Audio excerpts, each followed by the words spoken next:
Hello students. तो आज हम पढ़ेंगे motion in a straight line, class 11 physics. ये आपका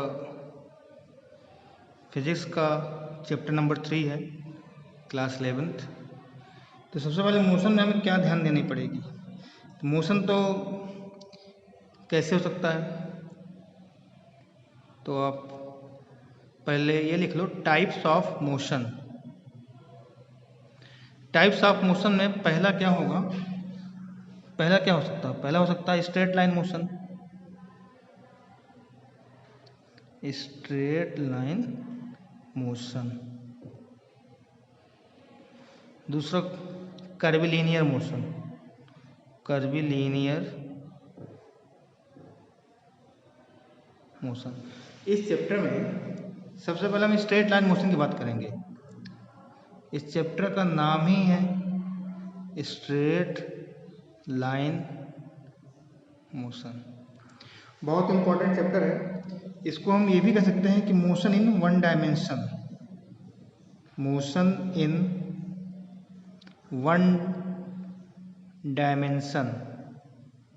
तो अगर वन डायमेंशन में मोशन हो तो इसको स्ट्रेट लाइन मोशन कहेंगे।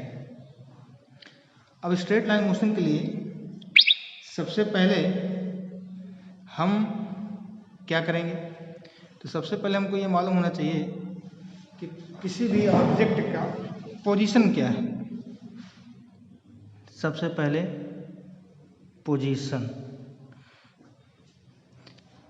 अब जैसे सपोज दैट एक कार्टेशियन सिस्टम है, कार्टेशियन सिस्टम मतलब कोऑर्डिनेट सिस्टम। यहाँ पर एक्स एक्सिस हो गया, ये वाई एक्सिस हो गया।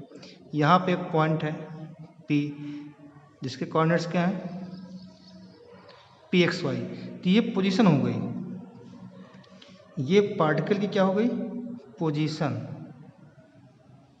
पार्टिकल यहाँ पर है तो ये पोजीशन हो गए, ठीक है। अब इस पार्टिकल की पोजीशन हो गई, कहाँ पे हो गई, इस कोऑर्डिनेट सिस्टम में हो गई। तो ये पूरा पूरा कोऑर्डिनेट सिस्टम क्या हुआ, रेफरेंस फ्रेम। Reference frame. अब रेफरेंस फ्रेम क्या होता है, it is a system, it is a system in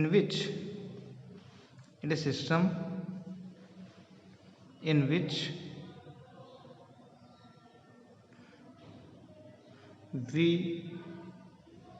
observe motion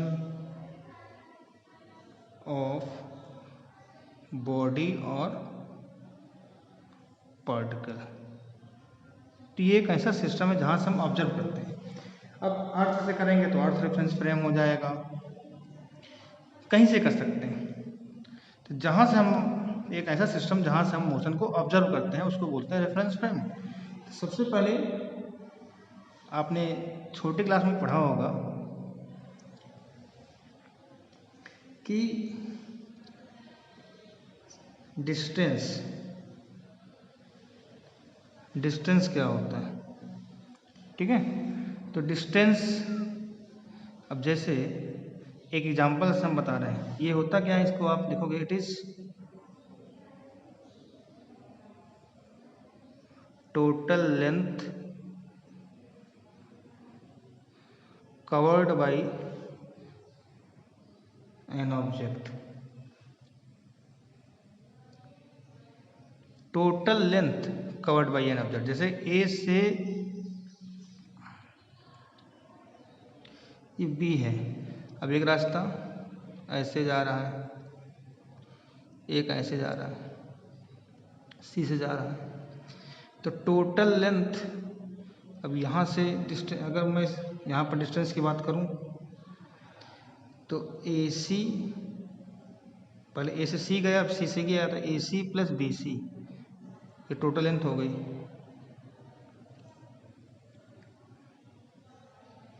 क्योंकि पहले पार्टिकल ए से सी में गया, सी से बी में गया, तो टोटल लेंथ हो गई। तो यहाँ पर डिस्टेंस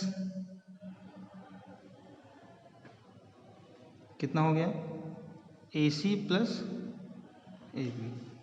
अब इसकी यूनिट क्या होती है, एसआई यूनिट क्या होती है, तो इसकी SI unit of distance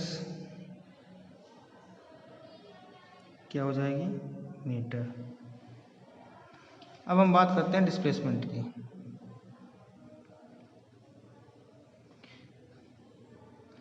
displacement it is difference between a gap, it is gap between final and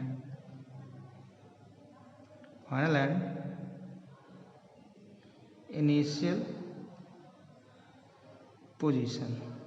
मतलब कि A से B तक जो शॉर्टेस्ट पाथ होगा, इट इज शॉर्टेस्ट पाथ। आपको ये चीज समझना है, शॉर्टेस्ट पाथ। जो शॉर्टेस्ट पाथ होगा वह डिस्प्लेसमेंट आएगा। तो यहाँ पर AB जो हो जाएगा डिस्प्लेसमेंट हो जाएगा।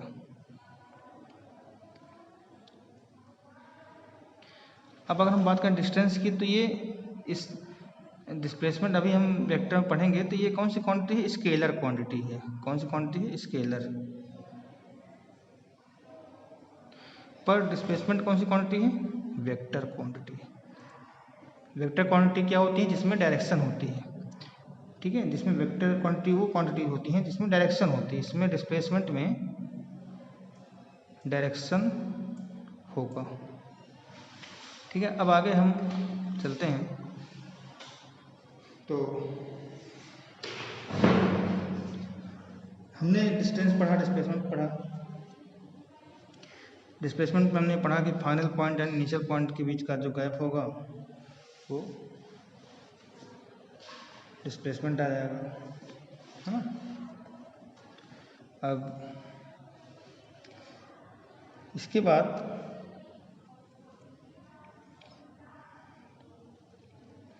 डिस्प्लेसमेंट, अगर हम डिस्प्लेसमेंट की बात करें,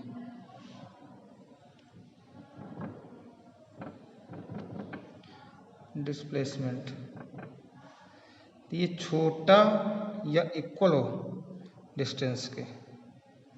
डिस्टेंस के या तो छोटा होगा या तो इक्वल होगा। डिस्टेंस के मैग्नीट्यूड से छोटा होगा या इक्वल होगा, बड़ा नहीं हो सकता। डिस्प्लेसमेंट हमेशा छोटा होगा और डिस्टेंस से तो बराबर होगा या तो बड़ा होगा। ये चीज़ आपको याद रखना है। जहाँ तक यूनिट की बात करते हैं तो यूनिट इसकी भी मीटर ही होगी। अगर हम SI यूनिट की बात करें डिस्प्लेसमेंट की, तो इसकी भी मीटर ही होगी। ठीक है, पर इसमें डायरेक्शन होता है, आपको ध्यान देना है। तो डिस्टेंस और डिस्प्लेसमेंट के बारे में हमने आपको काफ़ी चीज़ें बता दी। अब हम आगे बढ़ेंगे, वेलोसिटी की तरफ जाएंगे, स्पीड की तरफ और वेलोसिटी की तरफ। तो आप हेडिंग डाल दीजिए average velocity and average speed. Average velocity and average speed. तो एवरेज वेलोसिटी और एवरेज स्पीड में कैसे डिफाइन करेंगे एवरेज वेलोसिटी और एवरेज स्पीड को? तो सपोज दैट एक पार्टिकल यहाँ से यहाँ जा रहा है, ठीक है, इसके करस्पॉन्डिंग ऐसे, ये सपोज दैट x1 है, ये आपका x2 थोड़ा सा, तो इसको ना ऐसे बना दो आप, ऐसे यहाँ से यहाँ गया, तो इसके करस्पॉन्डिंग ये x1 है, ये आपकी डिस्टेंस वाली, इधर आपका डिस्प्लेसमेंट हो गया, इधर आपका टाइम हो गया t। तो इसके करस्पॉन्डिंग x2 हो गया, इसके करस्पॉन्डिंग t1 और इसके करस्पॉन्डिंग t2। तो ये लेंथ कितनी आएगी? डिस्प्लेसमेंट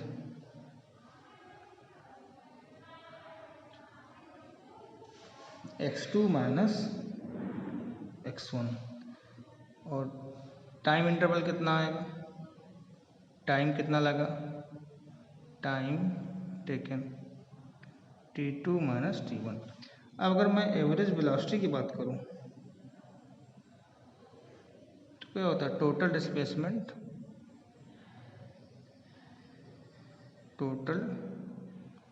डिस्प्लेसमेंट अपॉन टाइम क्या हो जाएगा, delta x upon delta t। तो x2 minus x1 upon t2 minus t1। अब इसके बाद ये आपकी एवरेज वेलोसिटी होगी।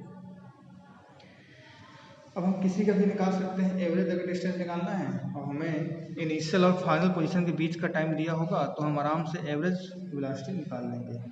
अब इसी में हम अगर एवरेज स्पीड की बात करें, एवरेज स्पीड, तो एवरेज स्पीड में फॉर्मूला हो जाता है total distance upon time, total distance upon time. ठीक है, तो ये आपको हो जाएगा टोटल डिस्टेंस अपॉन टाइम, ये स्पीड का फॉर्मूला हो जाएगा, ये चीज़ ध्यान देना। अब इसमें हम अगर एक इलस्ट्रेशन ले लें, सपोज दैट एक ए जो है,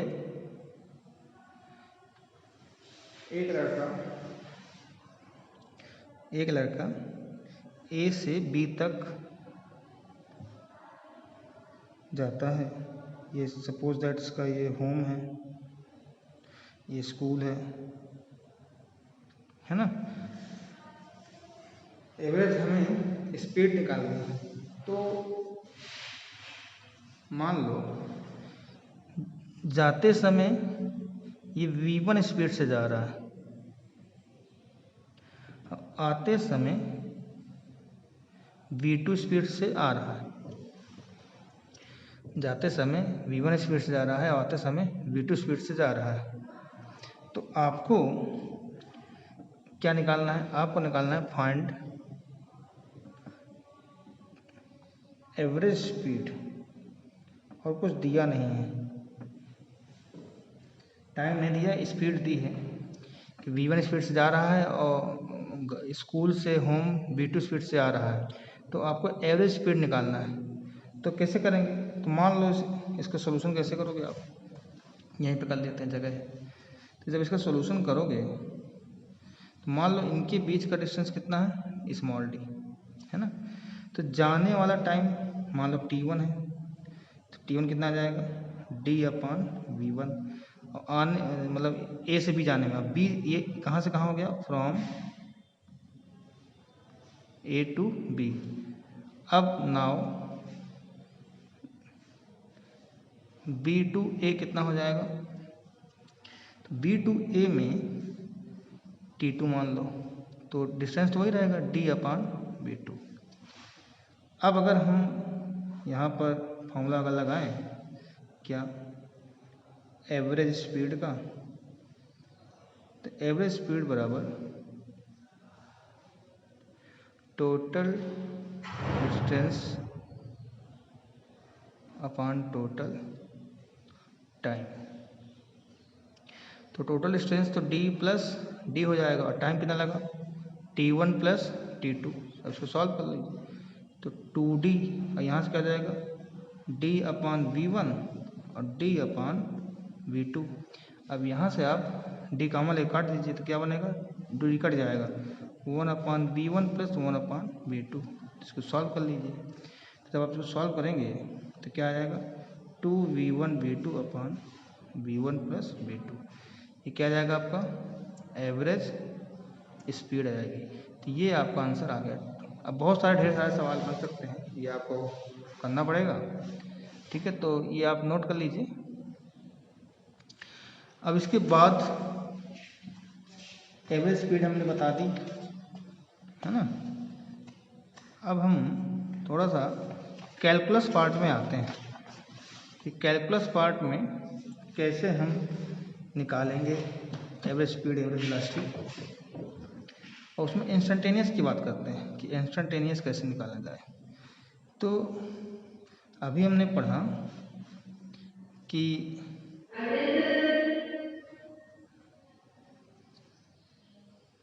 average distance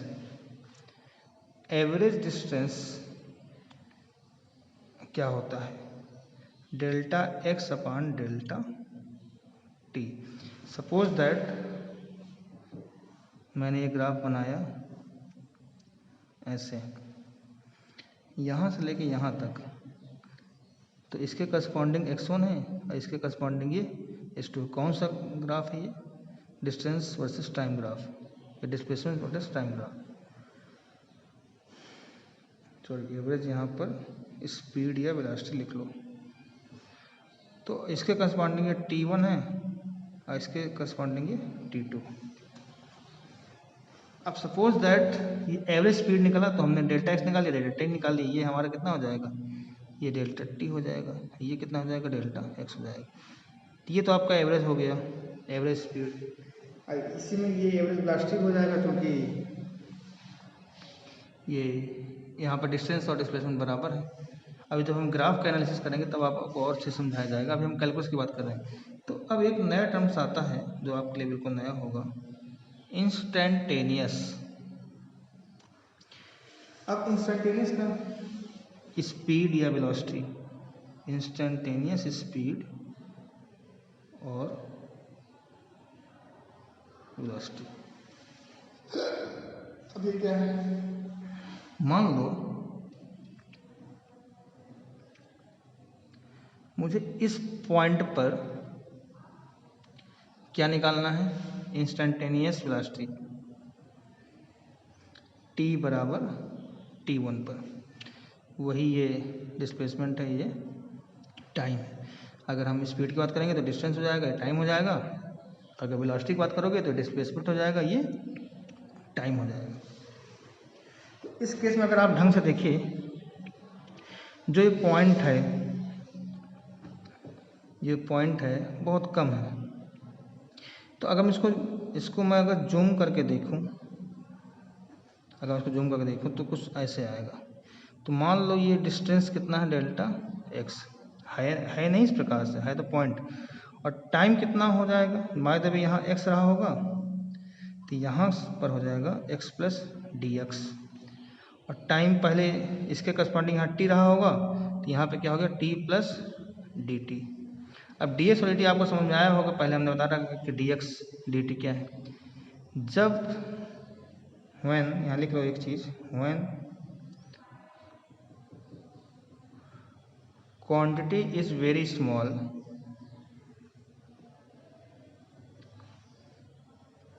then we take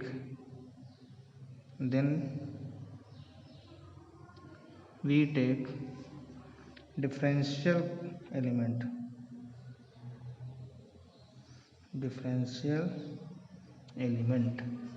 अब अगर हम डेल्टा एक्स निकालें तो बाद में क्या होगा, एक्स प्लस डी एक्स, पहले क्या था एक्स, डेल्टा एक्स की वैल्यू है ना, और डेल्टा टी क्या हो जाएगा, टी प्लस डी टी और माइनस का टी। ठीक है, तो अब अगर हम यहाँ पर वेलोसिटी निकालें या और स्पीड निकालें तो उस चीज़ को delta x upon delta T लिख दें तो क्या हो जाएगा, x plus D x minus x, T plus D T minus T, तो कट गया, क्या आया, D x upon D T. तो कुल मिला के अगर देखा जाए, आप यहाँ पे लिख लीजिए कि अगर हम इंस्टेंटेनियस स्पीड की बात करें तो क्या आएगा, D x upon D T. D x upon D T का मतलब एक्स का डिफ्रेंसिएशन टी के रिस्पेक्ट में, एक्स का डिफ्रेंसिएशन टी के रिस्पेक्ट में, डिफ्रेंसिएशन इसलिए पढ़ाया गया था। इसको आप लिमिट फॉर्म में कैसे लिखेंगे, तो टाइम बहुत छोटा है, ये जो टाइम है सिंगल टाइम की तरह है, मतलब हल्का छोटा है। तो एवरेज वेलोसिटी में ही, जैसे कि एवरेज वेलोसिटी, एवरेज स्पीड का फॉर्मूला होता है delta x upon delta t. अगर हम टाइम की लिमिट लगा दें, limit delta t tends to 0 delta x upon delta t, तो अब ये क्या बन जाएगा, अब ये बन जाएगा d x upon d T, ये इसकी डेफिनेशन है। और इसी को हम बोलते हैं इंस्टेंटेनियस स्पीड, और अगर डिस्प्लेसमेंट होगा तो क्या बोल देंगे, इंस्टेंटेनियस वेलोसिटी। तो आपको इंस्टेंटेनियस स्पीड और वेलोसिटी के बारे में आपको मालूम चल गया होगा कि जब टाइम बहुत कम हो, बहुत स्मॉल क्वांटिटी की बात हो, तब हम इंस्टेंटेनियस का बात करते हैं। जब कोई इंटरवल दिया रहता है तो हम एवरेज स्पीड की बात करते हैं। तो स्पीड और वेलोसिटी हम अभी तक पढ़े, अभी थोड़ा सा रिकॉल कर लेते हैं स्पीड और वेलोसिटी में क्या फ़र्क है, फिर आगे हम बढ़ते हैं। 9th का आपको सब कुछ आना चाहिए। स्पीड तो आपको पता है कि ये स्केलर क्वांटिटी है और ये आपका वेक्टर क्वांटिटी है। इसका फॉर्मूले में क्या होगा, स्पीड बराबर डिस्टेंस अपॉन टाइम होता है, और इसके फॉर्मूले में क्या होता है, डिस्प्लेसमेंट, क्या होता है, डिस्प्लेसमेंट अपॉन टाइम होता है। दोनों की यूनिट सेम होती है, ठीक है, याद रखना। इसमें डायरेक्शन नहीं होती, नो डायरेक्शन, और इसमें डायरेक्शन होती है, इसमें डायरेक्शन होती है, तो इसमें डायरेक्शन होती है। तो ये एवरेज स्पीड और वेलोसिटी का फ़र्क है। अब इसी से एवरेज वेलोसिटी और इंस्टेंटेनियस वेलोसिटी फॉर्मूला एक बार फिर लिख लेते हैं। अगर हम एवरेज स्पीड का फॉर्मूला लिखेंगे तो delta x upon delta t, अगर वेलोसिटी होगा तो यहाँ डिस्प्लेसमेंट हो जाएगा, बस फॉर्मूला ये रहेगा। और अगर हम इंस्टेंटेनियस स्पीड की बात करें तो क्या हो जाएगा, d x upon d t. कहाँ से आया था ये d x upon d t, delta x upon delta t, limit t tends to 0, delta t tends to 0, है ना। ये आपका इंस्टेंटेनियस, क्या, इंस्टेंटेनियस स्पीड। तो ये आपको समझ में आ गया होगा एवरेज स्पीड और इंस्टेंटेनियस का कंसेप्ट। बाकी जब हम इसे ग्राफ करेंगे तब आपको बताएंगे। अब बात की जाए, मतलब हमने ये यहाँ पर देखा इंस्टेंटेनियस वेलोसिटी बराबर D x upon D T. आप ऐसे कह सकते हो इंस्टेंटेनियस वेलोसिटी बराबर D x upon D T. अच्छा, एवरेज स्पीड को वी बार से भी नोट कर सकते हैं। एक्स यहाँ पर वेलोसिटी तो यहाँ डिस्प्लेसमेंट होगा, ये क्या है आपका डिस्प्लेसमेंट, और नीचे क्या है आपका टाइम। अब यहाँ पर स्पीड होगा तो डिस्टेंस हो जाएगा ऊपर नीचे, टाइम हो जाएगा। डी एक्स डी टी को रखा क्योंकि बहुत स्मॉल है, वेरी स्मॉल जब होते हैं क्वांटिटी, फिजिकल क्वांटिटी जब बहुत छोटी होती हैं तब हम इनको बहुत डी एक्स और डी टी के फॉर्म में लिखते हैं। ये चीज़ आपको समझ में आना चाहिए। आप लोग NCERT से पढ़ेंगे, जो चीज़ नहीं समझ में आएगी तो आप फिर मुझे बताएंगे। अब इसके बाद तो हमने पढ़ लिया इंस्टेंटेनियस वेलोसिटी या इंस्टेंटेनियस वो, तो मतलब हमने पढ़ लिया v बराबर D x upon d T, पहला फॉर्मूला। अब देखिए यहाँ पर अगर मैं v डी टी बराबर डी एक्स कर दूँ, इसको यहाँ मल्टीप्लाई, मतलब कि डी एक्स बराबर v डी टी।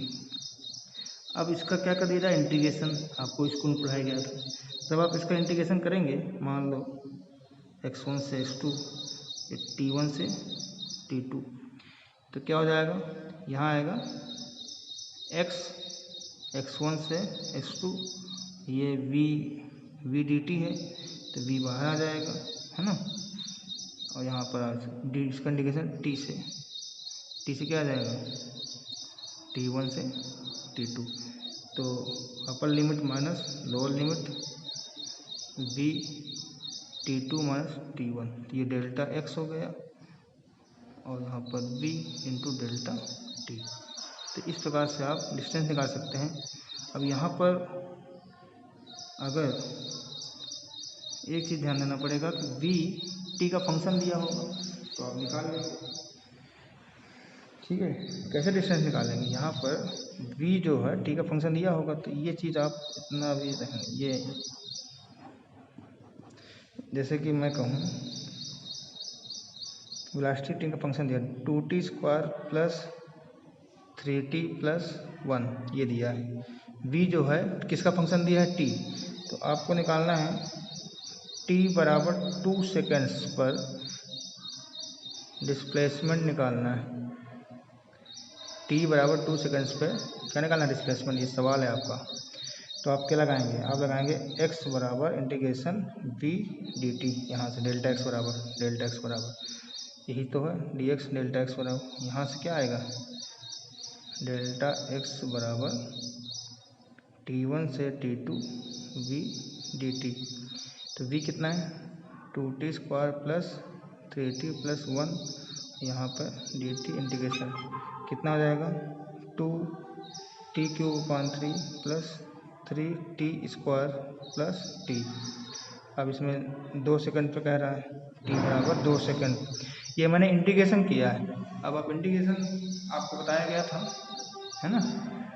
तो अब यहाँ t बराबर 2 सेकंड्स रख दीजिए, 2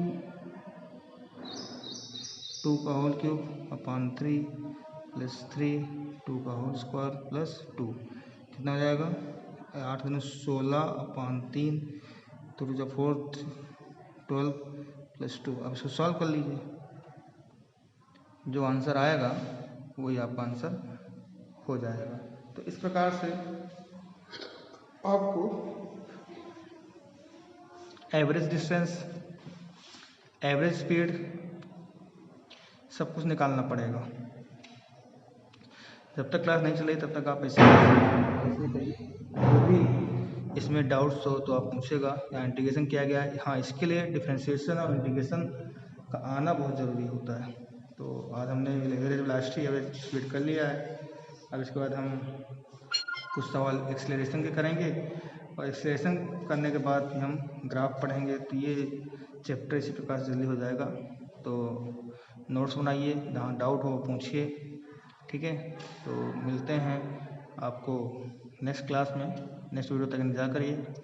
ये आपका फिजिक्स का चैप्टर था, ठीक है, ओके, थैंक यू।